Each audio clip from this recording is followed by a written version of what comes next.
Hello everyone, this is Vandana and welcome to CTET Adda. Start करेंगे। आज का हमारा है कि हम क्वेश्चन करने वाले हैं। ये क्वेश्चन आपको सिर्फ 12 क्वेश्चन है, इसमें आपको 12 क्वेश्चन देखने को मिलेंगे।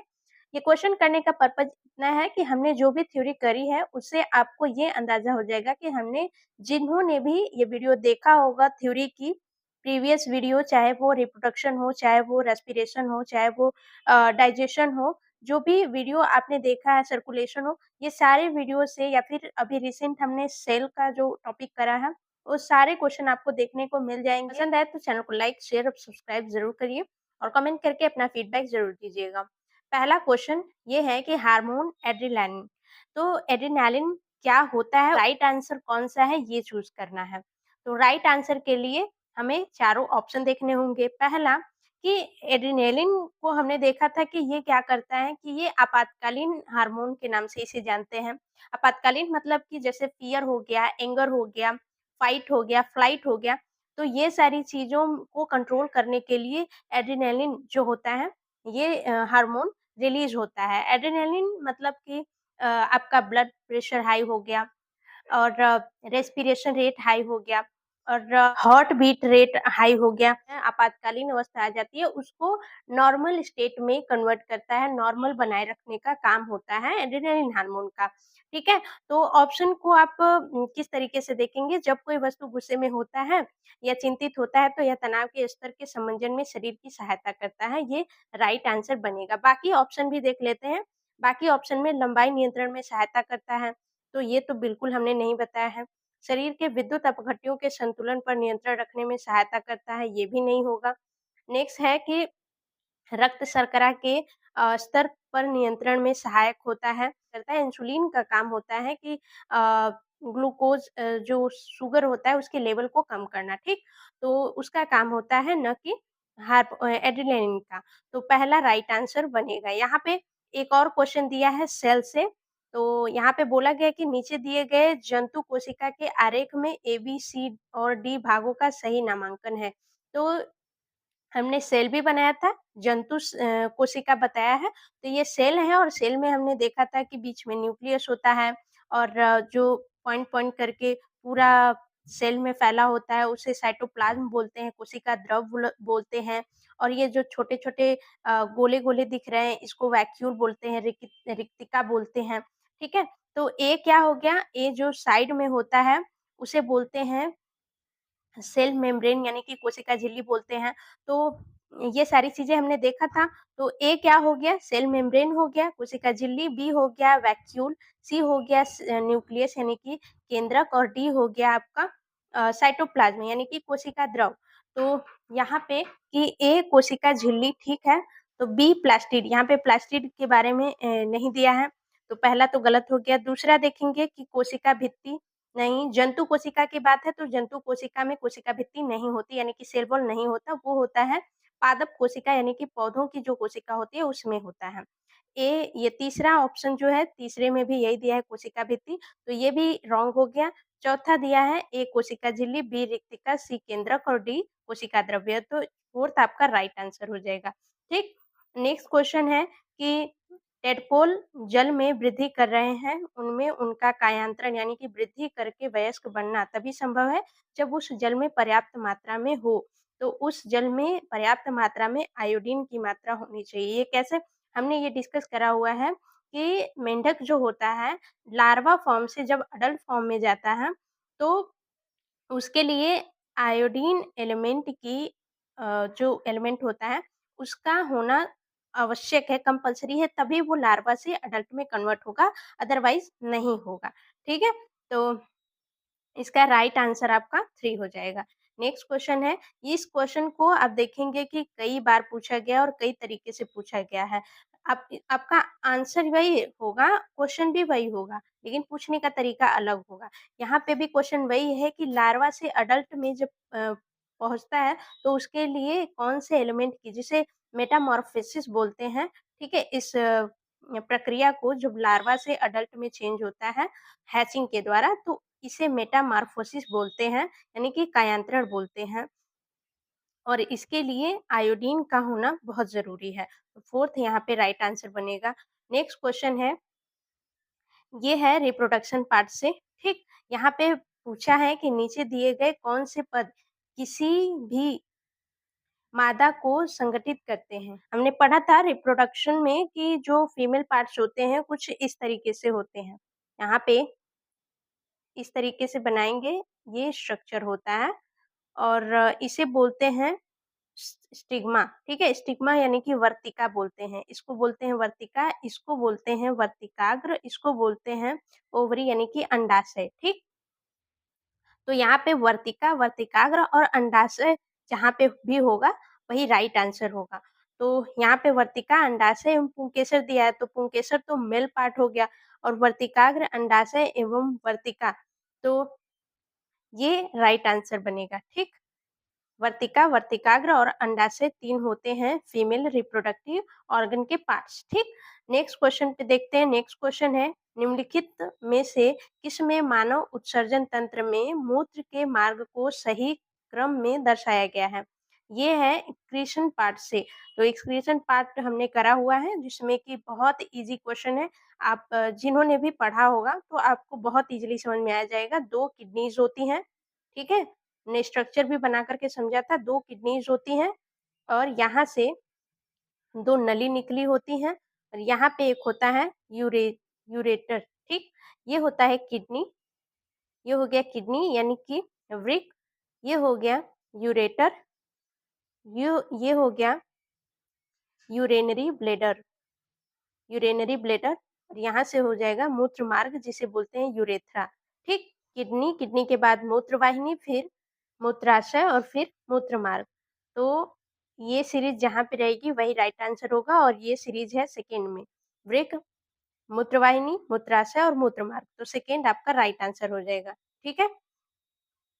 नेक्स्ट क्वेश्चन है, नेक्स्ट क्वेश्चन देखिए कि वही टैडपोल को किस तरीके से पूछा गया है, जिस तालाब में जल में टैडपोल वृद्धि कर रहे हैं, उस जल में निम्नलिखित में से किस तत्व की पर्याप्त मात्रा उपलब्ध होनी चाहिए? तो उसमें आयोडीन की मात्रा उपलब्ध होनी चाहिए, 2 आपका राइट आंसर हो जाएगा, ठीक? नेक्स्ट क्वेश्चन है कोशिकाओं से संबंधित निम्नलिखित पदों पर विचार कीजिए। तो इसमें विचार करने का मतलब है कि नीचे भी ये पढ़ना ज़रूरी है कि ऑप्शन के बाद ए, बी, सी, डी ऑप्शन के बाद नीचे लिखा है कि इनमें से किसी कोशिका के केंद्रक के भाग हैं। तो केंद्रक, कोशिका के केंद्रक के भाग बताने हैं कि केंद्रक में क्या-क्या होते हैं। तो सेल पार्ट जिन्होंने भी लास्ट वीडियो देखा होगा उसमें पता होगा कि सेल में क्या-क्या होता है। सेल में होता है डीएनए, ठीक? डीएनए में क्या-क्या होता है? तो उसमें होता है क्रोमोसोम, ठीक? और जीन, डीएनए के एक छोटे से पार्ट को जीन बोलते हैं और जब सेल डिवाइड होता है, तो वही जो डीएनए होता है उसकी संरचना उलझ करके क्या हो जाती है? एक क्रोमोसोम बनाती है, इसे बोलते हैं क्रोमोसोम, ठीक? और एक छोटे से पार्ट को इसको बोलते हैं जीन, ठीक? और न्यूक्लियस में होता है न्यूक्लियोलस यानी कि केंद्रिका, ठीक? और यही तीनों चीज़ें होती हैं न्यूक्लियस में। राइबोसोम जो होता है, वो अलग होता है, ठीक? ये क्या करता है, ये पूरे कोशिका के स्ट्रक्चर को वो मतलब उसके उसके आकार को प्रदान करता है, उसको आकार देता है, राइबोसोम का काम होता है, ठीक? तो आपका राइट आंसर ए, बी, सी हो जाएगा, डी आपका रॉन्ग हो जाएगा। तो हम ऑप्शन पे चलते हैं, ऑप्शन ए, बी, सी था, तो 3 आपका राइट आंसर हो जाएगा, ठीक? नेक्स्ट क्वेश्चन है कि खंड फर्स्ट में दिए गए पौधों के खाने योग्य भाग को खंड सेकंड से मिलाइए।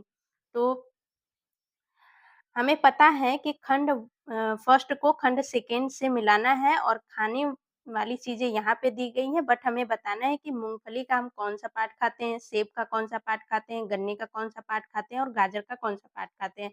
तो मूँगफली बेसिकली एक बीज है, तो हम बीज से मिलाएँगे। सेब जो क्या है, ये एक फल है, तो ये फल से मिलाएँगे। गन्ना जो होता है, वो तना है, तने से मिलाएँगे और गाजर जो होता है, जड़ खाते हैं हम लोग, तो जड़ से मिलाएँगे।